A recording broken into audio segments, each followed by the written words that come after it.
तो श्री भगवान को परम गुरु के रूप में देखते हुए भगवान निग्रह कर रहे हैं, दंड का विधान कर रहे हैं बलि के लिए, बंधवा दिया वरुण पाश से।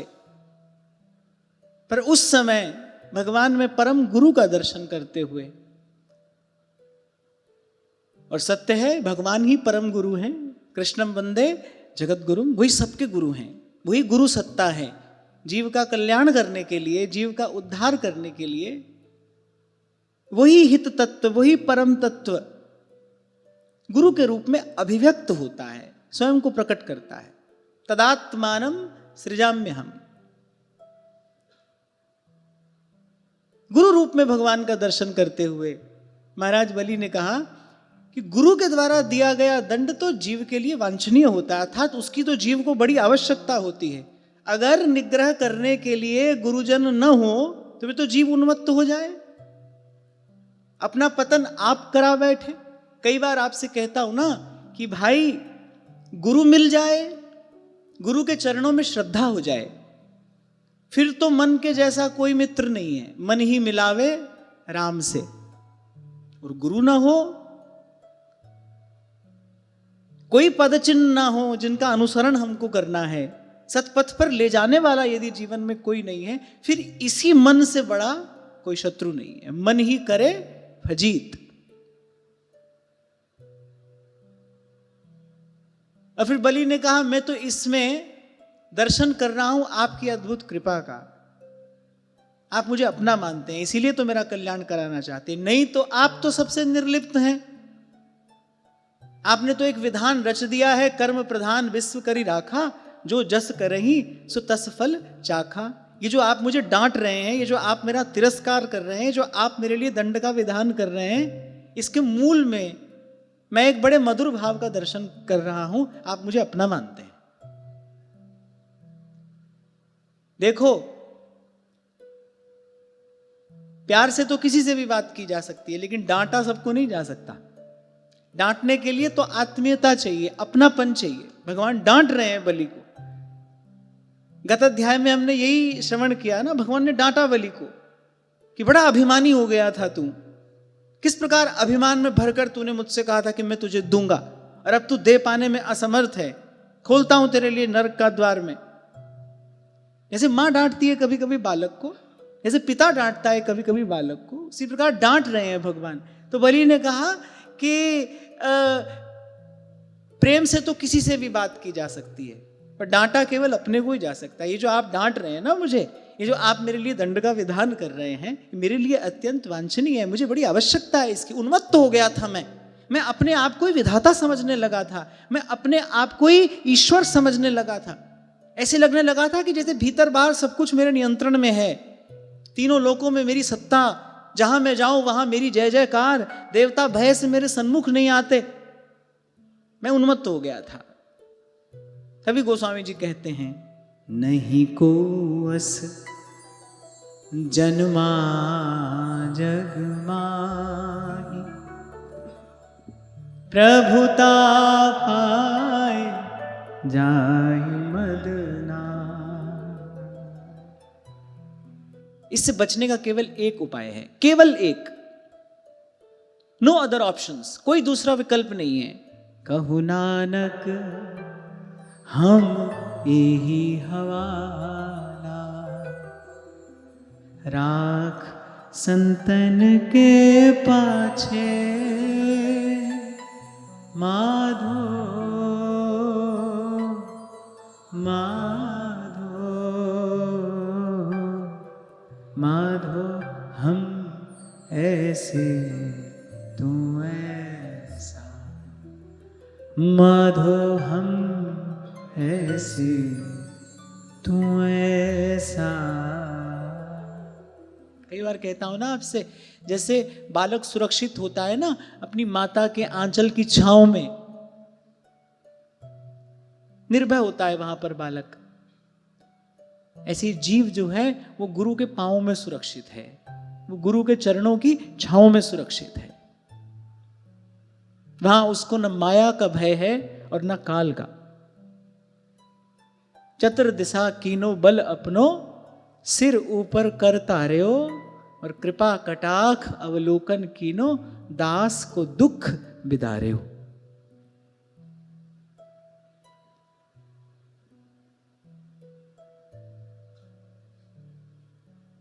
आगे बलि कहते हैं, त्वं नूनम असुराणां नः पारोक्षः परमो गुरुः, यो नोनेकमदान्धानां विभ्रंशं चक्षुरादिशत्। बड़ी सुंदर बात बलि कह रहे हैं। बलि कह रहे हैं सब दैत्य समझते हैं कि आप हमारे शत्रु हैं, आप देवताओं के पक्षपाती हैं, हमारे शत्रु हैं, पर प्रभो आपकी कृपा से, आपके अनुग्रह से किंचित आपका स्वरूप मैं जानता हूं। आप न किसी के शत्रु हैं, न किसी के मित्र हैं, मंगल भवन हैं आप, जब जब करते हैं जीव का मंगल ही करते हैं। हाँ, किसी पर अनुग्रह करके उसका मंगल करते हैं, किसी का निग्रह करके उसका मंगल करते हैं। यदि आप समय समय पर हम दैत्यों का निग्रह न करें, यदि आप समय समय पर छिपकर, यदि आप इस प्रकार हमारा निग्रह न करें, बोले हम तो मदांध होकर अनीति पर अनीति करते जाएं और अनंत काल के लिए पतन के गर्त में जाकर गिर जाएं। आप हम पर कृपा करते हैं। ये जो आप कभी कभी आ जाते हैं ना हमको छलने के लिए, हमसे कपट करने के लिए, हमारा निग्रह करने के लिए, हमको दंड देने के लिए, मैं तो इसमें आपकी विशुद्ध कृपा का ही दर्शन करता हूं, क्योंकि यही आपका स्वरूप है, यही आपका स्वभाव है। ना कोई आपका मित्र है, ना कोई आपका शत्रु है। हाँ, जीव पर कृपा करना यह आपका स्वभाव है, अनुग्रह आपका स्वभाव है। आपकी मार में भी प्यार है, और प्यार तो प्यार है ही। जैसा जल हो कूप में वैसा बाहर आए, है ना। कुएं में जैसा जल होगा वैसा ही बाहर आएगा। खारा होगा तो खारा, मीठा होगा तो मीठा।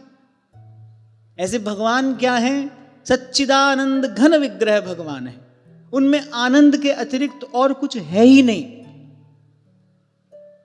परम सुख की, सांद्र सुख की मूर्ति श्री भगवान है।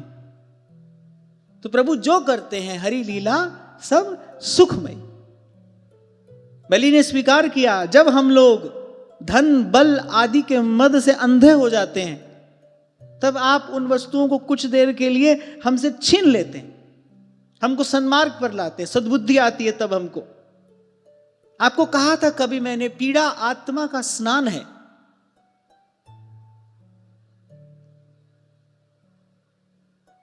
Pain is the crack from where the light enters. वो जो पीड़ा का क्षण है ना, वो जो वेदना का क्षण है, वही मोड़ता है आपके जीवन को अंधकार से प्रकाश की ओर। तभी कोई कहने वाला कहता है, रोने से और इश्क में बेबाक हो गए और धोए गए हम इतना कि बस पाक हो गए। श्री स्वामी शरणानंद जी महाराज कहा करते थे, बोले दुख ये जो प्रारब्ध से आया है ना, ये प्राकृतिक तप है। ऐसे लग रहा है कि पीड़ा हो रही है, पर वो शोधन करने के लिए आया है, निर्मल करने के लिए आया है। तभी दुख का स्वागत बाह फैलाकर करते हैं भगवान के भक्त। बलिहारी इस दुख के पल पल नाम रटा। बलि ने तो यहां तक कहा, आपसे हमारा जो उपकार होता है, किस मुख से मैं उसका वर्णन करूं। आपके गुण उपकार का हम पार नहीं पा सकते।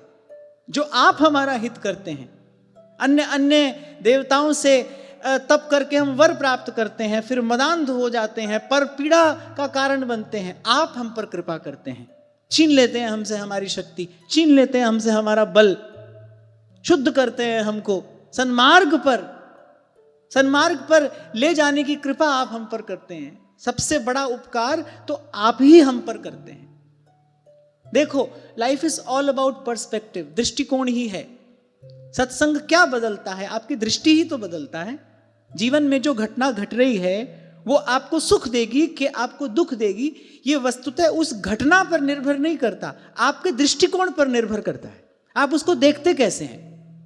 कैसे देखना आता है आपको किसी भी वस्तु को, व्यक्ति को, स्थिति को? यह आप पर निर्भर करता है। कल आपसे कह रहा था ना कि वो जो स्वाद अनुभव होता है भोजन में, उसका कारण बाहर भोजन में नहीं, आपके भीतर है। कुछ भी आपके जीवन में घट रहा है, कारण आपके भीतर है, बाहर नहीं है। आपका दृष्टिकोण कारण है। दृष्टि का परिष्कार होता है सत्संग से। कल जो स्थिति, कल जो व्यक्ति हमको कष्टप्रद प्रतीत होता था, सत्संग की कृपा से जैसे ही विवेक जगता है, हमको लगता है अरे भगवान ने इसी प्रकार तो मेरा हित किया है, भगवान ने इसी प्रकार तो मुझे सन्मार्ग दिखाया है। श्री स्वामी रामसुखदास जी महाराज कहा करते थे, बोले कभी आपके निकट कोई ऐसी परिस्थिति बने ना, कोई अकारण ही आपके कष्ट का कारण बन रहा हो। अकारण ऐसा भी होता है कभी कभी, कोई कारण नहीं होता, अकारण ही कोई आपके कष्ट का कारण बनता प्रतीत हो, तो मौन रहना, सह लेना, उलझना नहीं। भाई लोग तो पाप धोने के लिए कोसों दूर चल कर जाते हैं, कोसों दूर जाते हैं गंगा स्नान करने के लिए, भाई हमारे कुछ पाप धुल जाएं। लोग तो पाप धोने के लिए कोसों दूर चल कर जाते हैं। तुम भगवान का धन्यवाद करना कि वो पाप धोने वाली गंगा तुम्हारे घर में ही आ गई है, तुम्हारे निकट ही भगवान ले आए हैं। कोई ऐसा कर रहा हो ना, पीड़ा का कारण बन रहा हो, तो प्रतिकार ना करें, उलझे नहीं। मैं बार बार आपसे एक बात बड़ी विनम्रता पूर्वक कहता हूं, फिर कह रहा हूं, प्रभु हैं, संग हैं, सहाय हैं, उनके चरण पकड़िए, उनका आराधन करिए, उनके नाम का आश्रय लीजिए, मन मंदिर में उनका दर्शन करिए, उनकी लीला कथा का श्रवण करिए।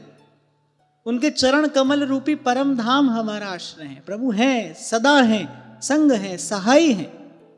फिर आपको स्मरण कराऊं, एक बार तो भगवान ने देव माता अदिति से कहा कि भाई इस समय काल, गुरुजन सब बलि के पक्ष में हैं, उनसे लड़कर कोई जीत नहीं सकता। एक बार तो देव माता निराश हो गई, पर फिर भगवान ने कहा लेकिन मेरा आराधन भी अमोघ है, तुमने जो मेरी आराधना की है ना, ये भी अमोघ है, ये भी निष्फल नहीं जा सकता, तो तुम्हारा कार्य तो सिद्ध होगा। तभी शायद किसी ने कहा है जब कोई नहीं आता तब मेरे शाम आते हैं। जब किसी के वश में कुछ ना हो, तब भगवान की कृपा से ही कार्य सिद्ध होता है। तो मुझे लगता है कि द्वार द्वार पर भटकने की आवश्यकता क्या है, सीधे ही श्री कृष्ण शरणं मम, श्री कृष्ण शरणं मम, श्री कृष्ण शरणं मम, श्री कृष्ण शरणं मम। एक बात समझ लेने की है, हम कभी सोचें कि कोई औषधि, कोई मंत्र, कोई जादू, कोई टोटका, कोई विधि होगी जो हमारे जीवन की गुत्थी सुलझ जाएगी, कुछ नहीं है। गुरु का ज्ञान है, बुद्धि में विमल विवेक का प्रकाश होगा, दृष्टि बदल जाएगी। ये जो बाहर घट रहा है, ये तो सब ऐसा ही रहा आया है, ऐसा ही रहेगा, इसमें कोई बहुत बड़ा परिवर्तन होने की संभावना नहीं है। सत्संग की कृपा होगी, विवेक जगेगा, दृष्टि बदल जाएगी। और कहते ही हैं जैसी दृष्टि वैसी सृष्टि, जैसी जिसकी दृष्टि है वैसा ही उसके लिए संसार है। हमको अपना पराया दिखाई पड़ता है। संत देखता है तो कहता है मैं सेवक सचराचर रूप स्वामी भगवंत। नामदेव जी जैसा कोई संत जो समत्व को उपलब्ध हो गया है, जो अपने प्रभु के अतिरिक्त कुछ और देखता ही नहीं। कुत्ता भी आता है उनके द्वार पर, उसमें भी अपने प्रभु का दर्शन करते हैं। एक बार एक प्रेत आकर खड़ा हो गया नामदेव जी के सन्मुख। नामदेव जी ने कहा भले बने हो लंबकनाथ, प्रभु आज ये कैसा भेष धरकर आए हो। जब भूखा नाहर गरज रहा था श्री बाईसा के महल के द्वार पर, वो सखियां सहचरियां चिल्लाने लगी, वो जो ड्योढ़ीदार खड़े थे वो भी भयभीत हो गए, भूखा नाहर। राणा जी ने ये अनीति की, द्वार पर आकर गरजने लगा।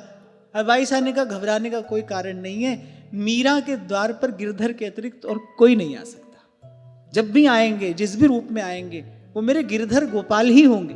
बस इतनी देर लगती है, जब भगवान ऐसा देख लेते हैं ना, उनको कहीं से आना थोड़ी है कि कहीं दूर से उनको चलकर आना हो। बस तत्काल उसी क्षण अभिव्यक्त होती है वो सत्ता। कहता हूं ना मैं आपसे, जो अपने आप को कर्ता समझता है उसके लिए तो भगवान दृष्टा है। उसके लिए तो एक नियम बना दिया है भगवान ने कि भाई तू कर और भर, जो जस करई तो तस फल चाखा। कलम बात कर रहे थे, यदि हम अपने आप को कर्ता माने समझें तो क्या विकल्प है हमारे पास, कितनी छूट है। दो ही प्रकार का कर्म करने की तो छूट है, या अच्छा या बुरा, या शुभ या अशुभ, या पाप या पुण्य। और दोनों ही ध्यान रखना, दोनों ही संसार में गिराने वाले हैं, दोनों ही बांधने वाले हैं। ये दोनों ही पिंजरे हैं, एक लोहे का पिंजरा है, एक सोने का पिंजरा है, पर दोनों ही पिंजरे हैं। तो जो अपने आप को कर्ता माने उसके लिए भगवान केवल दृष्टा हैं, देख रहे हैं। समय आने पर सबका हिसाब हो जाता है। लेकिन जो समर्पित है, जिसने मान भी लिया है और जिसने जान भी लिया है, मुंह से भया न होएगा, साहिब करता मोर, देत लेत है आप ही, पलटू पलटू सू। जो चरणों में गिर गया है, समर्पित हो गया है, पकड़ ली है जिसने चरण, प्रपन्न है जो, उसके लिए भगवान सदा सर्वदा उपस्थित हैं। जहां आवश्यकता होगी वहीं प्रभु अभिव्यक्त हो जाते हैं।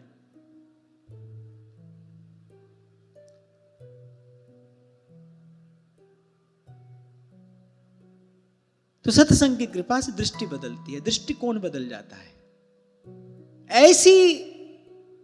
ऐसी विकट परिस्थिति में भी आप देखिए बलि भगवान की कृपा का दर्शन कर रहे हैं।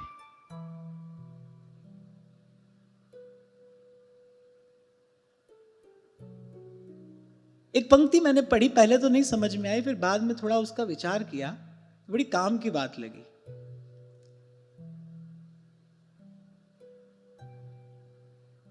किसी ने कहा कि ट्रेन के छूटने का दुख कब होता है?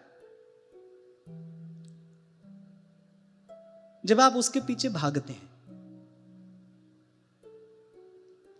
नहीं तो रेल आती रहती है, जाती रहती है। ऐसे दुख कब होता है? जब हम सुख के पीछे भागते हैं। सुख की इच्छा ही दुख का कारण है। कोई दृष्टा बनकर देखे, जो घट रहा है उसको घटने दे, और आप प्रभु के शीतल शंतम चरणारविंद की छाया में रहे। आर्ट ऑफ लिविंग है ये जीवन जीने की कला है, जो गुरु से सीखी जाती है। माइसा कहती है ना, कौन होता है योगी? युक्ति जानता है जो, वही योगी है। ये दुविधा से भरे संसार में जो सीधा स्पष्ट चल पा रहा है वही शक्तिशाली है।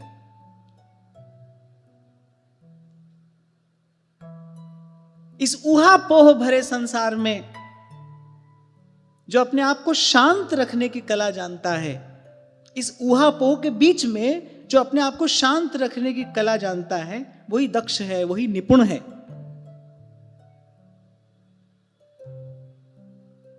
और इस विकृति से भरे संसार में जो धर्म पर अडिग रह पाता है, बस वही सच्चा है। कितनी विकट परिस्थिति है, सब कुछ देखते ही देखते हाथ से चला गया।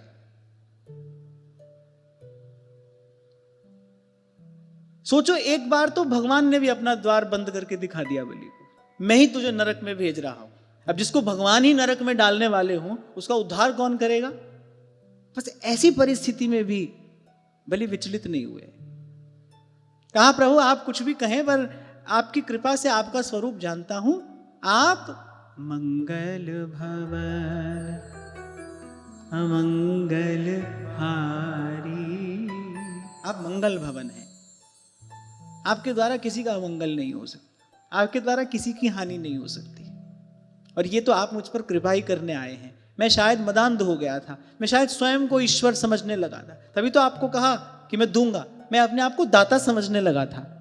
आपने वो मेरा मिथ्या अभिमान जो है, आपने आकर उसका हरण किया है, आपने उसको नष्ट किया है।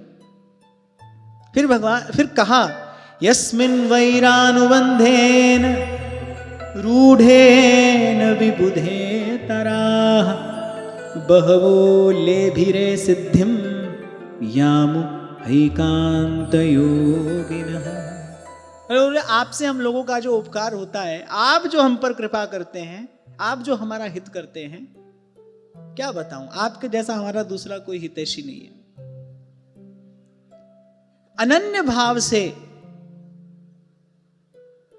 यम नियम का पूर्ण पालन करने वाले योगी जो सिद्धि प्राप्त करते हैं, वो वही सिद्धि बहुत से असुरों को आपके साथ बैर भाव करने से प्राप्त हो गई। भले यहां कहना क्या चाह रहे हैं, आपसे कोई बैर भी बांधे, मिलता तो उसको प्रसाद ही है, बैर के बदले में भी मिलते तो उसको आप ही हैं। पिछले स्कंद में हमने ये चर्चा श्रवण की ना, युधिष्ठिर चकित हो गए। पूछा उन्होंने देवर्षि नारद जी से, अरे ये शिशुपाल पानी पी पी कर गाली दे रहा था द्वारिकाधीश को भरी सभा में, और देखते ही देखते योगियों को दुर्लभ गति शिशुपाल को प्राप्त हुई, कैसे? बोले भगवान का स्वरूप भी ऐसा है और भगवान का स्वभाव भी ऐसा है। सूरदास कहते हैं ना, एक लोहा पूजा में राखत, एक घर बधिक परो, पर ये दुविधा पारस नहीं जानत, कंचन करत खरो। मंदिर से लोहा आए या कसाई के यहां से लोहा आए, पर पारस नहीं जानता है, वो तो दोनों को स्पर्श करके स्वर्ण बनाता है। ऐसे प्रभु कोई किसी भी भाव से आपके पास में आए, कोई किसी भी प्रकार से आपके नाम का आश्रय ले, भाए कुभाए अनख आलस हूं, नाम जपत मंगल दिसि दस। आप केवल एक ही कार्य कर सकते हैं और वो है कृपा। अस प्रभु दीन बंधु हरि, कारण रहित कृपा। बिना कारण के कृपा करने वाला कोई नहीं है संसार में, तो छोड़िए ही कि तो बात ही मत करिए। यहां तो प्रत्येक संबंध का आधार ही स्वार्थ है और कुछ नहीं। हम उसमें प्रतिशत कम अधिक हो सकता है, किसी में कम है किसी में अधिक है, पर पाए जान जगत में सब जन कपटी कुटिल, कलयुगी टंच का तो आधार ही स्वार्थ है। कहीं पर भी, और किसी देवी देवता के दरबार में भी चले जाओ, बिना कारण कृपा करने वाला तो कोई नहीं है। ऐसो को उदार जग माही, बिन सेवा जो द्रवय दीन पे, राम सरिस को नाही। इसी पर रीझते हैं भक्त, 5 प्रकार की मुक्तियां तक छोड़ देते हैं भगवान के इसी स्वभाव पर रीझ कर। ऐसे प्रभु की सेवा मिले, ऐसे प्रभु। अस प्रभु दीन बंधु हरि, कारण रहित कृपाल। तुलसीदास सठताहि भज, छाड़ जगत जंजाल। छाड़ जगत जंजाल। तो बोलिए ने कहा, आप मंगल भवन है प्रभु, आपसे बैर करके भी कोई परम सिद्धि प्राप्त कर लेता है, और आप कुछ नहीं कर सकते इसमें, आपका स्वरूप ही ऐसा है। आप कुछ नहीं कर सकते। सूर्य प्रयास करें तो भी अंधकार दे सकते हैं? दे ही नहीं सकते। प्रकाश ही उनका स्वरूप है। ऐसे प्रभु अनुग्रह कृपा, यही आपका स्वरूप है। आप चाहें भी तो इसमें कुछ नहीं कर सकते। जो भी आपके पास आएगा उसका मंगल ही होगा। हाँ, इतना अवश्य, ये यथा माम प्रपद्यन्ते तांस तथैव भजाम्यहम्, इतना तो है। संत लोग उदाहरण देते हैं, एक गंगा जी का स्नान जेठ मास में किया जाता है, एक माघ के महीने में किया जाता है, माघ स्नान होता है। अब जेठ में गंगा जी में जाओ तो बाहर निकलने की इच्छा नहीं होती, सुख मिलता है, स्नान सुखद होता है। अब माघ में स्नान वैसा सुखद नहीं है, पुण्यप्रद तो है पर वैसा सुखद नहीं है। तो ऐसे बैर से कोई भगवान का भजन करे, फिर भगवान भी भाई वैसे ही उत्तर देते हैं।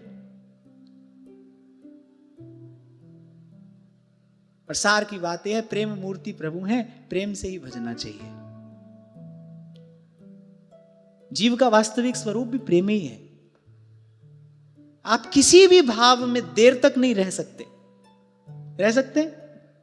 कोई आपसे कहे कि आप 2-4 दिन गुस्से में ही रहो, आप कोशिश भी करो, आप नहीं रह पाओगे, क्योंकि वो आपका स्वरूप नहीं है।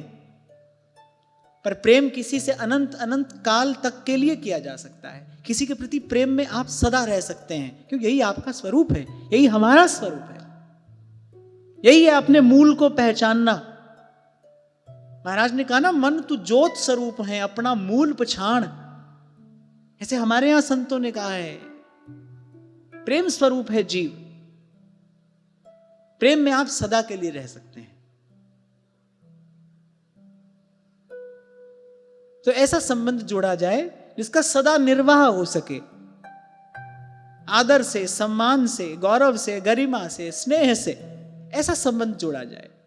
तोरी न टूटे, छोरी न छूटे, तोरी न टूटे, छोरी न छूटे, ऐसी माधो किंचितनी, न्यो लालन सो प्रीत बनी, न्यो लालन सो प्रीत बनी। तोरी न टूटे, चोरी न छूटे, तोरी न टूटे, छोरी न छूटे, ऐसी माधो किंचितनी, न्यो लालन सो प्रीत बनी, न्यो लालन सो प्रीत बनी। बलि बलि जाऊं श्याम सुंदर के, बलि बलि जाऊं श्याम सुंदर के, बलि बलि जाऊं श्याम सुंदर के, बलि बलि जाऊं श्याम सुंदर के। अकथ कथा जाकी बात सुनी, अकथ कथा जाकी बात सुनी, तोरी न टूटे, छोरी न छूटे, तोरी न टूटे, छोरी न छूटे, ऐसी माधो किंचितनी, न्यो लालन सो प्रीत बनी, न्यो लालन सो प्रीत बनी, न्यो लालन सो प्रीत बनी, न्यो लालन सो प्रीत बनी।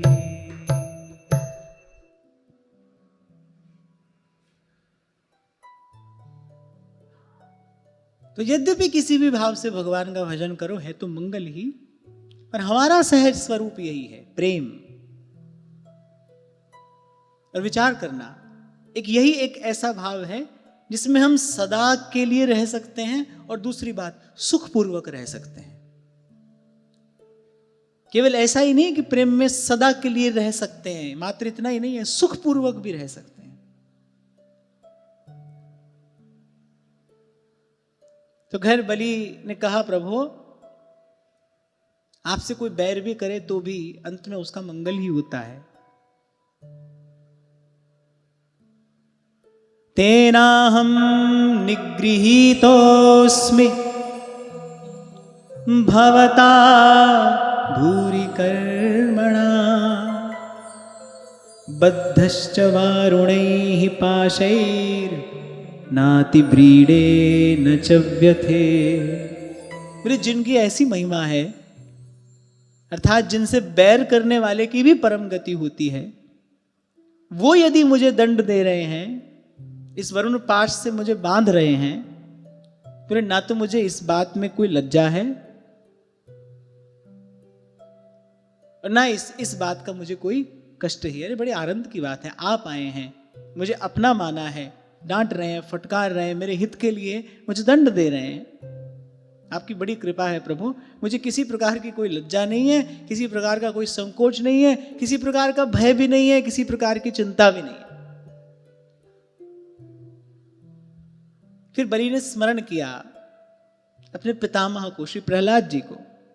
पितामहो में भवदीय सम्मतः प्रहराद आविष्कृत साधुवादः भवद विपक्षेण विचित्र वैशसं संप्रापितस्त्वत्परमः स्वपित्रा।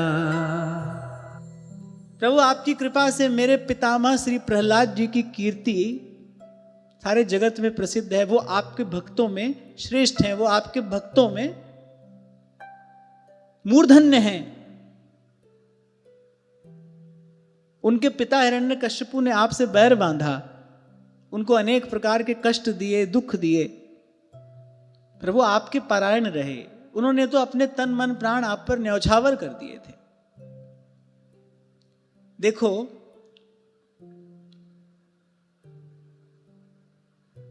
दो दिन पूर्व हमने इस बात पर चर्चा की कि दी हुई वस्तु वापस लेना,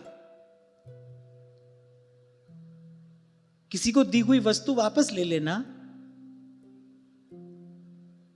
यह अधोगति कराने वाला है, नरक में गिराने वाला है। किसी को दिया हुआ वचन फिर उसको पूर्ण ना करना, इसका भी यही परिणाम है, नरक। इसलिए कल आपसे कहा था व्यवहार में सावधान रहना चाहिए, सजग रहना चाहिए। फिर से दोहरा देता हूं, उत्तम बात तो यह है कि मन भी संकल्प कर ले ना किसी को कुछ देने का, फिर उससे पीछे नहीं हटना चाहिए। एक जीवन मुक्त महात्मा से यह बात सुनी थी, यहां तो बाद में पढ़ी। श्रीमद् भागवत जी की कृपा से इस बात का चिंतन तो बाद में हुआ, पर एक जीवन मुक्त महात्मा के मुख से यह बात सुनी थी, काशी में गंगा किनारे।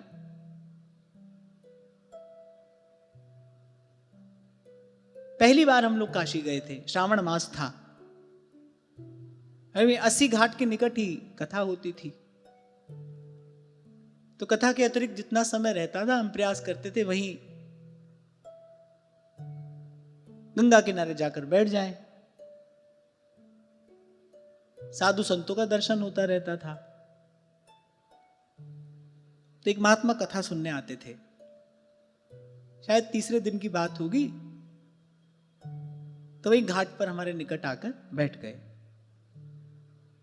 वृद्ध महात्मा थे, बड़ा सुंदर सत्संग उन्होंने प्रदान किया।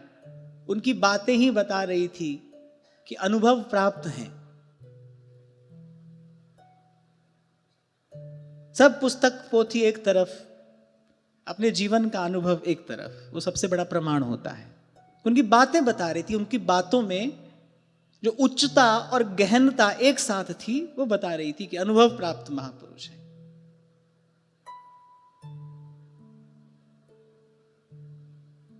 और मुझे सदा से ऐसा लगता रहा है कि संत तो समुद्र के जैसे होते हैं, अगाध गंभीर, पार तो नहीं पाया जा सकता, पर किनारे पहुंचो तो प्रणाम पूजन तो अवश्य कर लेना चाहिए। गंगा किनारे जाकर स्नान की इच्छा ना हो तो आचमन तो जरूर करना चाहिए। और इस भाव ने जीवन में बहुत कुछ प्रदान किया। प्रभु की कृपा रही, संत मिले, आज भी उसी कृपा की छांव में मैं हूं। बहुत बातें नहीं तो एक निश्चय होता था, भाई संत से जो भी वार्ता हुई है, जो भी चर्चा हुई है, कोई एक बात उसमें से चुन लेनी है, फिर उसको जीवन में गुण लेना है। सब कुछ नहीं, सब कुछ ग्रहण करने की, सब कुछ धारण करने की सामर्थ्य नहीं है, एक बात तो ले ही ले ली है, ये व्यर्थ नहीं जाना चाहिए। तो तीन दिन तक वो महात्मा कृपा करके आते रहे, बैठते रहे, बहुत सारी चर्चा हुई, और सच कहूं तो सब कुछ मुझे स्मरण नहीं है, पर ये बात रह गई। उन्होंने कहा कि बेटा, मन यदि कोई पवित्र संकल्प कर ले, मान लो कोई बड़ी प्रिय वस्तु और मन में संकल्प हुआ कि ये हम अमुक को देंगे, बोले उसके बाद उस पवित्र संकल्प से वापस नहीं लौटना चाहिए। उसके बाद उस वस्तु पर अपना अधिकार नहीं मानना चाहिए, अपना अधिकार नहीं समझना चाहिए। और प्रत्यक्ष में दी हुई वस्तु, प्रत्यक्ष में दिया हुआ वचन, ये तो कभी सोचिए भी नहीं, ये तो नरक का ही द्वार है।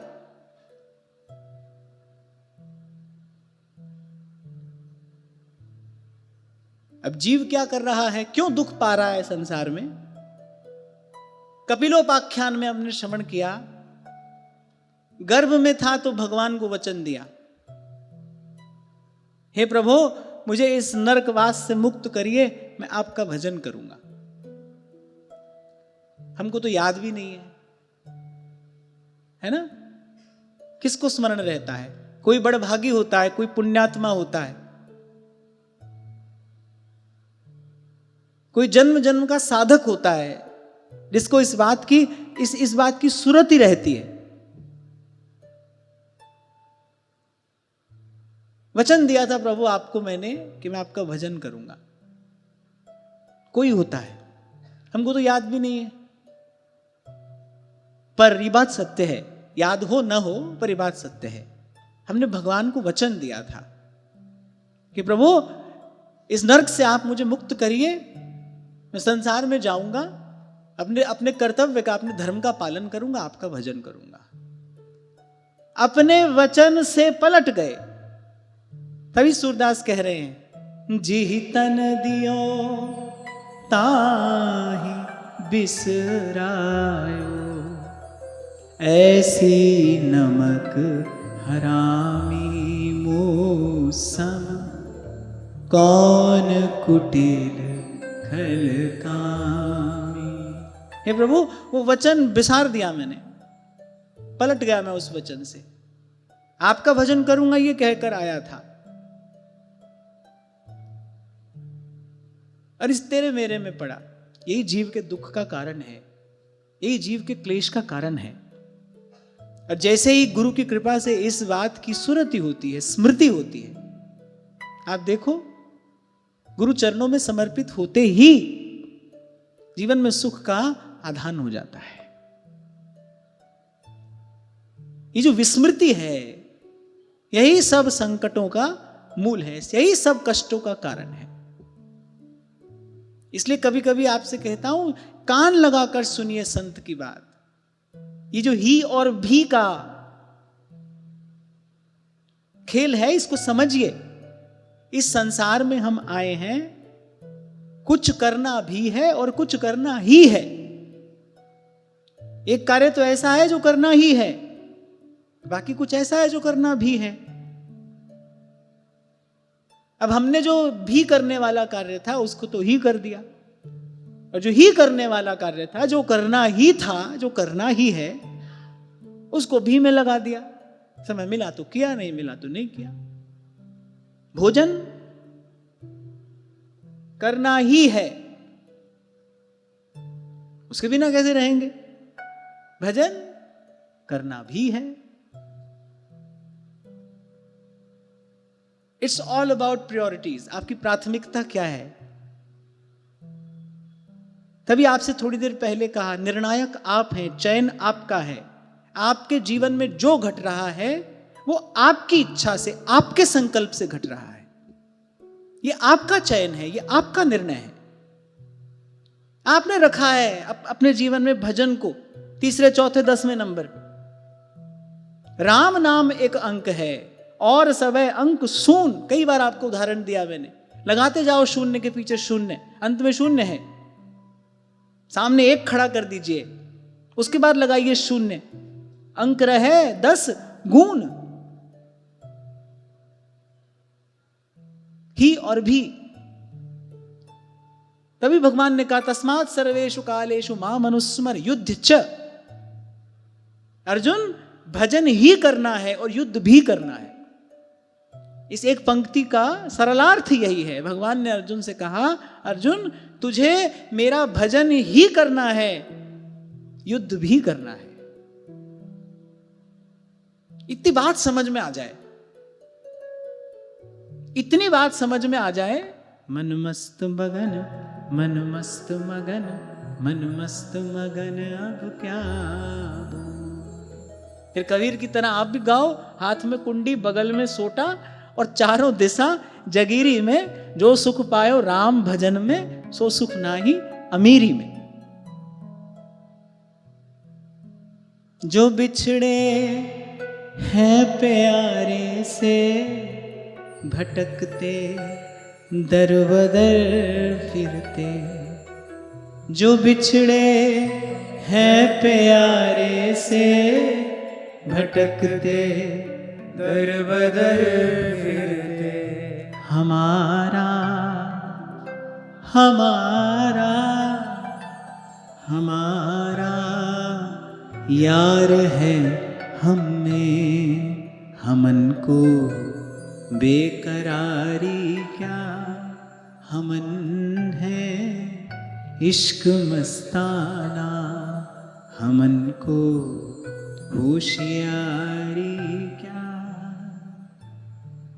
तो संतों की बात कान लगाकर सुनिए। महाराज कह रहे, राम सिमर ए ही तेरो काज है।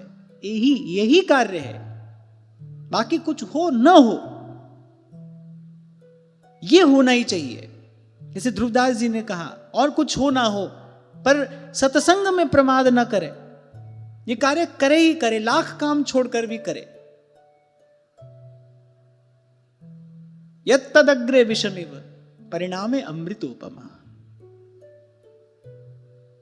पर ऐसे ऐसे करने से कुछ नहीं होगा। मेरे बोलते चले जाने मात्र से कुछ नहीं होगा, और आपके सर हिलाने से कुछ नहीं होगा। कई बार आपसे कहता हूं, भजन कहना और भजन होना, इसके बीच में भजन करना है। कहने और होने के बीच में करना है, करना पड़ेगा। एक नन्हा सा पग तो उठाना ही पड़ेगा ना, कितना भी हो मुश्किल, पर लेकिन पहला कदम जरूरी है। तो मैं ये कह रहा था, कहने और होने के बीच में करना है। हाथ ना कुछ भी आए तो समझना डुबकी अभी अधूरी है। इसका अर्थ यह नहीं है कि समुद्र में रत्न नहीं है। हम साधन कर रहे हैं, अनुभव नहीं हो रहा, तो इसका अर्थ यह नहीं है कि भगवान का स्वरूप या धाम का स्वरूप या नाम की महिमा वैसी नहीं है जैसी संतों ने कही है। डुबकी अधूरी है। तो हाथ ना कुछ भी आए, समझना डुबकी अभी अधूरी है। पर कितना भी हो मुश्किल, लेकिन पहला कदम जरूरी है। स्वार्थ से परमार्थ की ओर बढ़ना पड़ेगा। तभी कभी कभी आपसे कहता हूं, व्यवहार में बहुत मौके देते हैं प्रभु आपको अपना छोटा छोटा सुख छोड़ने के,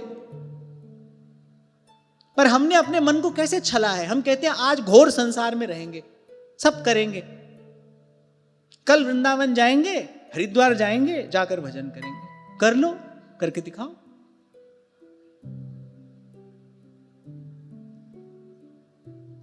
प्यास लगने पर कुआं नहीं खोदा जाता है भाई, उसकी तैयारी पहले की जाती है। जो कल करना है, जो कल करना चाहते हैं आप, उसकी तैयारी तो आपको आज करनी पड़ेगी ना, अभी करनी पड़ेगी। कल यदि किसी को परीक्षा में उत्तीर्ण होना है तो वो कल ही थोड़ी पढ़ेगा। परीक्षा कल हो तो कल ही नहीं पढ़ा जाता है, उसकी तैयारी पहले की जाती है।